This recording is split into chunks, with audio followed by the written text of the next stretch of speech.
ഒരു ചെറിയ പാറ്റയോ പഴുതാരയോ ഒക്കെ കണ്ടാല് കസേരക്ക് മുകളിൽ ചാടി കയറുന്നവരാണോ നിങ്ങൾ എങ്കിൽ ഈ വീഡിയോ നിങ്ങൾക്കുള്ളതാണ്.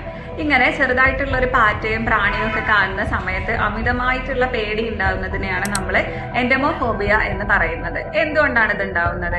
നിങ്ങളുടെ മാതാപിതാക്കൾക്കോ അല്ലെങ്കിൽ അടുത്ത ബന്ധുക്കൾക്കോ എന്തെങ്കിലും ആങ്സൈറ്റി ഡിസോർഡർ അല്ലെങ്കിൽ ഉത്കണ്ഠ രോഗങ്ങൾ ഉണ്ടെങ്കിൽ നിങ്ങൾക്ക് ഇങ്ങനെയുള്ള പേടി ഉണ്ടാവാനുള്ള സാധ്യത കൂടുതലാണ്. അതുപോലെ തന്നെ നിങ്ങൾക്ക് മുൻപ് എന്തെങ്കിലും പ്രാണികൾ കടിച്ചിട്ടോ കുത്തിയിട്ടോ ഒക്കെ എന്തെങ്കിലും അലർജിക് റിയാക്ഷൻസ് സ്കിന്നിൽ ഉണ്ടായിട്ടുണ്ടെങ്കിൽ അതിന്റെ പേടി കൊണ്ട് നിങ്ങൾക്ക് പ്രാണികളെ പേടി വരാനുള്ള ഒരു സാധ്യത കൂടുതലാണ്. ഇങ്ങനെയുള്ള പേടിയുള്ളവർക്ക് ഒരു പാറ്റയൊക്കെ കാണുന്ന സമയത്ത് അമിതമായിട്ട് വിയർക്കുക, കൈയും കാലൊക്കെ വിറക്കുക, അതുപോലെ നെഞ്ചിടിപ്പ് കൂടുക, ഇങ്ങനെയുള്ള ഒരുപാട് പ്രശ്നങ്ങൾ ഉണ്ടാകും. ഹോമിയോപ്പതിയിൽ നമുക്ക് പ്രാണികളോടുള്ള ഭയത്തിന് ഒരുപാട് മരുന്നുകൾ അവൈലബിൾ ആണ്. അതല്ലാതെ കൗൺസിലിംഗ് തെറാപ്പിയിലൂടെയൊക്കെ നമുക്കിത് മാറ്റിയെടുക്കാം. നിങ്ങൾക്കോ നിങ്ങളുടെ ഫ്രണ്ട്സിനോ ഇങ്ങനെ ഒരു പേടി ഉണ്ടെങ്കിൽ കമന്റ് ചെയ്യൂ.